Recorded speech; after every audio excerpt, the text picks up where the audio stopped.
Lettre aux Galates, chapitre 1.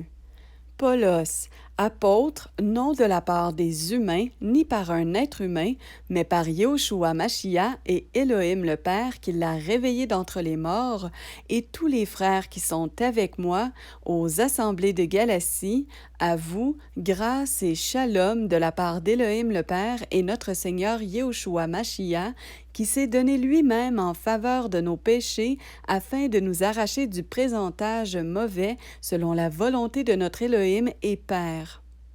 À lui soit la gloire pour les âges des âges. Amen. Je m'étonne que vous vous détourniez si rapidement de celui qui vous a appelé par la grâce du Mashiach pour un autre évangile. Non qu'il y en ait un autre, mais certains vous troublent et veulent renverser l'évangile du Mashiach.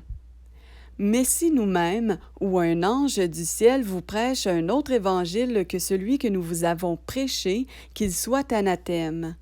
Comme nous l'avons dit d'avance, je le dis encore maintenant, si quelqu'un vous prêche un autre évangile que celui que vous avez reçu, qu'il soit anathème. Car maintenant, est-ce la faveur des humains que je désire ou celle d'Élohim? Ou est-ce que je cherche à plaire aux humains? Car si je plaisais encore aux humains, je ne serais pas un esclave du Mashiach. Mais je vous fais connaître, frères, que l'Évangile qui a été prêché par moi n'est pas selon l'être humain. Car je ne l'ai reçu d'aucun être humain, personne ne me l'a enseigné, mais par le moyen de la révélation de Yahushua Mashiach.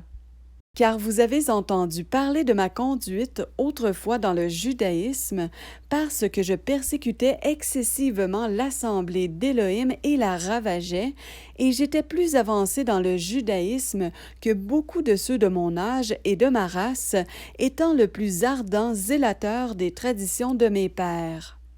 Mais quand il a plu à Élohim, qui m'avait mis à part dès le ventre de ma mère, et qui m'avait appelé par sa grâce, de révéler en moi son Fils afin que je le prêche parmi les nations, immédiatement je ne consultai ni la chair ni le sang, et je ne montai pas non plus à Jérusalem vers ceux qui furent apôtres avant moi, mais je partis pour l'Arabie, et je revins encore à Damas.